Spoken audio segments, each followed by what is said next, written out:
गौरी शंकराय नमः। दोस्तों, आप सभी को हरितालिका तीज की बहुत बहुत शुभकामनाएं। माँ पार्वती हम सभी का सौभाग्य बनाए रखें, सुख और समृद्धि प्रदान करें, ऐसी हमारी प्रभु से प्रार्थना है। तो दोस्तों, भाद्रपद यानी कि भादो मास के शुक्ल पक्ष की तृतीया को हरितालिका तीज का व्रत पूजन किया जाता है। इस व्रत को सुहागिन स्त्रियाँ पति की लंबी आयु, अच्छे स्वास्थ्य, अखंड सौभाग्य, उन्नति एवं परिवार की सुख समृद्धि के लिए करती हैं।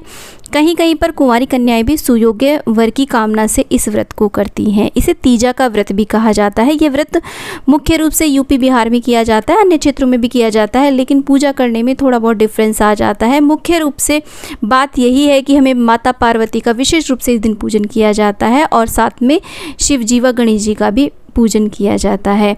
इस व्रत में मुख्य रूप से 3 बार पूजा की जाती है। एक तीज वाले दिन सुबह व्रत का संकल्प लेने के लिए, और फिर शाम के समय प्रदोष काल में, जो कि मुख्य पूजा होती है, जिसमें हमें चौकी अवश्य रूप से लगानी चाहिए। और एक बार पूजन अगले दिन करना होता है, जब हम ब्रह्म मुहूर्त में व्रत का पारण करते हैं और माता पार्वती से सुहाग लेते हैं। तो इस प्रकार से पूर्व दिशा की ओर मुख करके बैठ जाएं, चौकी लगा लें, चौकी को अच्छे से आप सजा लें। चौकी के ऊपर हो सके तो केले के पत्तों से मंडप बनाएं, या फिर और अलग तरीके से आप मंडप बना सकते हैं। इस पूजन में मंडप बनाने का बहुत ही ज़्यादा महत्व है, तो मंडप बना लें। दोस्तों, तीजा के व्रत में किस किस सामग्री की आवश्यकता होती है, उसका वीडियो मेरे चैनल पर डाला हुआ है। आप उस वीडियो को ज़रूर देखें ताकि आपको समझ में आ जाए हमें क्या क्या सामग्री चाहिए। इसमें मुख्य रूप से हमें मिट्टी के बने हुए गौर गणेश चाहिए होते हैं, और भोले शंकर या शिवलिंग हो तो वो ले लें। अगर आपके पास उपलब्ध नहीं है तो आप फोटो का भी पूजन कर सकते हैं। तो सर्वप्रथम हम अपना शुद्धिकरण करते हैं, 3 बार आचमन करते हैं और उसके बाद में हाथ धो लेते हैं, और इस प्रकार से जल छिटक करके हम जो भी सामग्री है उस सब का हम इस प्रकार से शुद्धिकरण कर लेते हैं।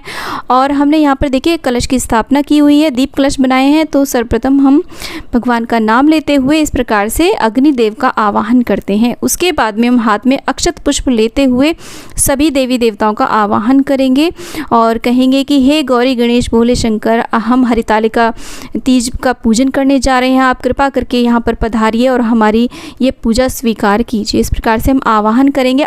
अब देखिए, हमने यहाँ पर दीप कलश बनाया। आप यहाँ पर चाहें तो दीपक की जगह पर एक नारियल लाल कपड़े में लपेट करके भी रख सकते हैं। और दोस्तों, अगर व्यवस्था नहीं है तो बिना कलश की स्थापना के भी आप इस पूजन को इजी तरीके से कर सकते हैं। तो जैसी आपके पास सुविधाएं हो, जैसी आपकी व्यवस्था हो, आप वैसा पूजन करें। और उसके बाद में सर्वप्रथम हम सभी देवी देवताओं को स्नान कराएंगे, और पंचामृत से मैं यहाँ पर स्नान करा रही हूँ। और इसके बाद में हम जल से स्नान कराएंगे, शुद्धोदक स्नान कराएंगे। तो बोलते हुए ओम शिवाय नमः, ओम गंगणपते नमः, ओम गौरी देव्यै नमः, ओम वरुण कलश देवाय नमो नमः, ओम अग्निदेवाय नमो नमः। इस प्रकार से हम बारी बारी से पंचामृत से स्नान कराएंगे। 4 बार हमें स्नान कराना चाहिए, और अंत में हम शुद्धोदक स्नान यानी कि सादा जल से लास्ट में स्नान कराएंगे। तो इस प्रकार से हमें स्नान कराना होता है। तो यहाँ पर विशेष होता है भोले शंकर का अभिषेक करना। तो क्योंकि भोले शंकर को अभिषेक अत्यधिक प्रिय है, तो उन्हें पंचामृत से आप स्नान कराएं, विभिन्न द्रव्यों से आप स्नान कराएं। यहाँ पर मैं आपको एक बात बताना चाहती हूँ कि इस दिन आपको पूरे 16 श्रृंगार करने चाहिए, पूरे दिन सज धज कर रहना चाहिए, और पूरे 16 श्रृंगार करके ही आपको माता पार्वती का पूजन करना चाहिए। यहाँ पर मिट्टी की मूर्तियाँ रखी जाती हैं ताकि हम उनका अभिषेक करा सकें, लेकिन अगर आप तस्वीर में पूजन कर रहे हैं तो आप कोई भी पात्र रख लें, और इस यहाँ पर आप भाव करते हुए उन्हें स्नान करा सकते हैं किसी भी स्पून की मदद से, और उस जल को या पंचामृत को आप उस प्लेट में छोड़ दें। तो उसके बाद में देखिए, हम बेलपत्र यहाँ पर अर्पित कर रहे हैं सभी को। तो आप 5, 7, 11 बिलपत्र अर्पित कर दें। गणेश जी को हम दूर्वा अर्पित कर देंगे, अत्यधिक प्रिय होती है दूर्वा। उसके बाद में भगवान भोलेनाथ को हम सफ़ेद पुष्पों की माला अर्पित कर देंगे। आप यहाँ पर भोले शंकर को जो भी चीज़ें प्रिय हैं वो सब अर्पित करें, जो भी आपके पास उपलब्ध हो जाती हैं। जो भी पूजन सामग्री नहीं उपलब्ध हो पाती है तो आप उसका भाव करते हुए पूजन कर सकते हैं। इसके बाद में हमने भांग धतूरे का पुष्प अर्पित कर दिया है, और इसके बाद में हम पुष्प आदि सारी चीज़ें यहाँ पर अर्पित कर देंगे। और यहाँ पर मैंने देखिए शमी पत्र और यहाँ पर आंवले का जो मेरे पास पत्तियाँ मैंने ली हैं, ये सारी सामग्री मैंने वीडियो में शो की हुई है। जो भी मैं यहाँ पर अर्पित कर रही हूँ आप चेकआउट ज़रूर करें सामग्री को अच्छी प्रकार से समझने के लिए। उसके बाद में जो भी पुष्प आपको मिल जाते हैं वो आप यहाँ पर अर्पित करें। गणेश भगवान को, माता पार्वती को आप लाल पुष्प ज़रूर अर्पित करें। भोलेनाथ को सफ़ेद और पीले पुष्प अत्यधिक प्रिय होते हैं, वो अर्पित करें। तो इस तरीके से बेहद सरल तरीके से भी आप पूजन कर सकते हैं। मूर्तियाँ नहीं है तो आप तस्वीरों का भी पूजन कर सकते हैं। इसके बाद में वस्त्र रूपी कलावा यहाँ पर अर्पित कर देंगे। आप चाहें तो भगवान भोलेनाथ को सफ़ेद वस्त्र भी अर्पित कर सकते हैं, जैसी आपकी सामर्थ्य हो। उसके बाद में हम भोलेनाथ और गणपति भगवान को जनेऊ अर्पित कर देंगे। अगर आपके पास जनेऊ नहीं है तो आप कच्चे सूत को 7 बार लपेट करके भी जनेऊ के रूप में उन्हें पहना सकते हैं। तो इस प्रकार से ये हमें शाम के समय प्रदोष काल में ये पूजन करना है। ये मुख्य पूजन होता है तीजा के व्रत में, जो कि बड़ा पूजन माना जाता है। और इस प्रकार से जनेऊ अर्पित कर दिया है। उसके बाद में हम श्रृंगार करेंगे। भगवान भोलेनाथ को हम सफ़ेद चंदन से तिलक करेंगे। गणेश जी को और माता गौरी को हम सिंदूर, रोली आदि सारी चीज़ें अर्पित करेंगे, लेकिन भोलेनाथ को हम सफ़ेद चंदन और भस्म अर्पित करेंगे। और यहाँ पर हो सके तो आप इत्र अवश्य रूप से लगाएं, सभी पर इत्र अर्पित करें, क्योंकि पूजा में यदि इत्र का हम प्रयोग करते हैं तो इससे माता लक्ष्मी अत्यधिक प्रसन्न होती हैं और जो हमारा पूजा का वातावरण है वो एकदम सुगंधित हो जाता है। और यहाँ पर मैंने देखिए धूप भी जला रखी है, तो धूप की जो धीमी धीमी खुशबू होती है उससे भी हमारा जो वातावरण है बहुत ही सुगंधित हो जाता है। इसके बाद में हम सफ़ेद अक्षत अर्पित करेंगे। तो भगवान भोलेनाथ की जो भी प्रिय चीज़ें हैं वो सब अर्पित करेंगे। वैसे मुख्य रूप से तीजा का जो पूजन होता है माता पार्वती का ही पूजन होता है, परंतु माता पार्वती सभी पूजन तभी स्वीकार करती हैं जब हम भोलेनाथ को और गणेश जी को मनाते हैं। तो उसके बाद में हम माता पार्वती को श्रृंगार की सामग्री भेंट करेंगे। यहाँ पर श्रृंगार की सामग्री आपकी जितनी भी सामर्थ्य हो वो आप उतनी रख लें, 5, 7, 11। और उसमें से देखिए कुछ चीज़ें हम माता पार्वती को इस तरीके से पहना भी देंगे। मैं बिंदी लगा दूंगी, यहाँ पर सिंदूर लगा दूंगी, मेहंदी लगा दूंगी और चूड़ी भी मैंने पहना दी है। जब हम माता का श्रृंगार करेंगे तो अपनी सिंदूरदानी, जिसे सिंदूरा भी कहते हैं, उसमें से 7 बार माता को हम सिंदूर लगाएंगे। इसे सुहाग देना कहते हैं। अगले दिन हम माता से सुहाग लेते हैं 7 बार। जब हम व्रत का पारण करते हैं, पूजन करते हैं, तो 7 बार सिंदूर माँ को अर्पित करें। श्रृंगार की सामग्री माता को छुआ करके साइड में रख देंगे।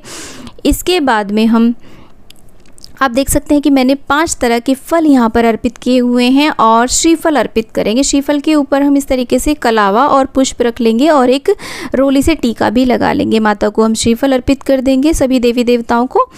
और इसके बाद में हम पान अर्पित करेंगे। पान के ऊपर हम लौंग, इलायची, सुपारी और हल्दी की गांठ और एक बताशा हमने रखा है मुख शुद्धिकरण के लिए, रख देंगे यहाँ पर। और इसके बाद में 5 तरह के फल, आप चाहे तो 3 तरह के, क्योंकि तीजा का व्रत है तो 3 अंक का विशेष महत्व होता है, तो 3 प्रकार के फल भी ले सकते हैं। मैंने यहाँ पर 5 तरह के फल लिए हैं। साथ में घर पर बनाए हुए मावे के ये पेड़े हैं वो लिए हैं। गणेश जी के लिए मोदक बनाया है। आप यहाँ पर जो भी आपके यहाँ पर भोग प्रसाद बनता हो, जैसे कि कहीं पर गुंजिया बनती हैं, कहीं पर भोलेनाथ के लिए चूरमा का प्रसाद बनता है, वो ले सकते हैं। यहाँ पर मैंने खीर, पूड़ी और सब्जी ली है। जो भी सात्विक भोजन बनता है वो उसका आप भोग लगाएं। जैसी आपके यहाँ पर परंपरा हो आप वैसा भोजन बना सकते हैं। इसके बाद में देखिए मैंने सिंपल दीपक से आरती करी है। उसके बाद में हम कपूर से आरती करेंगे। कपूर से आरती करने से हमारी जो पूजा में पूर्णता आती है। सर्वप्रथम गणेश जी की आरती करेंगे, भोले शंकर की आरती करेंगे, फिर माता गौरी की आरती करेंगे। और इस प्रकार से हम देखिए जो हमने कलश भगवान बनाए हैं, क्योंकि कलश में सभी देवी देवताओं का वास माना जाता है, उनका भी हम विधिवत पूजन करेंगे। यहाँ पर क्या सभी पूजन में जहाँ पर भी कलश की स्थापना की जाती है सभी में हमें कलश का भी विधिवत पूजन करना चाहिए। आरती उतारने के बाद में हम प्रार्थना करेंगे, क्षमा याचना करेंगे और शीतलीकरण कर देंगे। आरती के ऊपर थोड़ा सा जल का छींटा दे देंगे। उसके बाद में हमें धूप करनी होती है। गाय का उपला आप सुलगा लें, उसके ऊपर घी की आहुतियाँ दें और जो भी भोग सामग्री आपने बनाई है उसको आप अवश्य डालें, क्योंकि जो भी भोग सामग्री हम अग्नि में समर्पित करते हैं वो सीधी प्रभु तक पहुंचती है। तो जो भी आपने भोग सामग्री बनाई हो, जो भी भोग लगाया हो, उसको भी आप धूप पर अवश्य डालें। यहाँ पर मैं गूगल की धूप कर रही हूँ। आप यहाँ पर छोटा सा हवन भी कर सकते हैं, इसमें आहुतियाँ दे सकते हैं सामग्री की। दोस्तों घर में जो भी पूजा पाठ किया जाता है, यदि उसमें परिवार के सभी सदस्य सम्मिलित होते हैं तो उस पूजा पाठ का प्रभाव अत्यधिक बढ़ जाता है। तो कम से कम इस पूजा में आपके पति देव तो आपके साथ होने ही चाहिए, क्योंकि ये व्रत पूजन आप उनके लिए ही कर रही हैं। तो दोनों पति पत्नी मिलकर के इस पूजन को करेंगे तो आपकी प्रार्थना और आपकी पूजा का प्रभाव दुगना हो जाएगा और भगवान आपकी सभी मनोकामनाएं पूर्ण करेंगे। तो इस प्रकार से देखिए, धूप हम सभी देवी देवताओं को दिखा देंगे। अब आप यहाँ पर रुद्राष्टक का भी पाठ कर सकते हैं, ओम नमः शिवाय का जाप कर सकते हैं, ओम गौरी शंकराय नमः का जाप कर सकते हैं, ओम उमा शंकराय नमः का भी आप जाप कर सकते हैं। तो इस प्रकार से आप पूजन कर सकते हैं। इसके बाद में आप प्रार्थना करें, क्षमा याचना कर लें अगर कोई भी आपसे अनजाने में गलती हो गई है। और इसके बाद में हाथ में आप अक्षत पुष्प लेकर के हरितालिका तीज व्रत की कथा पढ़ें या फिर सुने, नहीं तो आप इंटरनेट से भी देख सकते हैं, सुन सकते हैं इस कथा को। और इस प्रकार से देखिए, जब हम कथा सुन लेंगे और ये जो अक्षत पुष्प हैं इन्हें हम भगवान के चरणों में छोड़ देते हैं। इस प्रकार से देखिए दोस्तों, जैसे कि मैंने आपको बताया कि ये व्रतों में सबसे कठिन व्रत माना जाता है, इसे निर्जल किया जाता है। लेकिन आजकल आधुनिक परिवेश में इस व्रत में भी थोड़े बहुत भक्तजनों ने अपने अनुसार चेंजेस कर लिए हैं। तो जैसी आपकी मान्यता हो, श्रद्धा हो, विश्वास हो, जैसे आपके परिवार में होता हो, आप इस व्रत को वैसा करें। वैसे ये पूर्णतः निर्जल 24 घंटे इस व्रत में निर्जल रहा जाता है, निर्जल रह करके ही इस व्रत को किया जाता है। लेकिन अगर आप प्रेग्नेंट हैं या फिर किसी भी प्रकार की स्वास्थ्य संबंधी समस्या है या फिर आप वर्किंग हैं, तो आप जैसा भी चाहें वैसा व्रत का संकल्प लेकर के इस व्रत को कर सकते हैं। अंत में कुछ दक्षिणा आप अवश्य रूप से अर्पित कर दें, क्योंकि दक्षिणा अर्पित करने से हमारी पूजा में यदि कोई भी कमी रह जाती है वो संपूर्ण हो जाती है।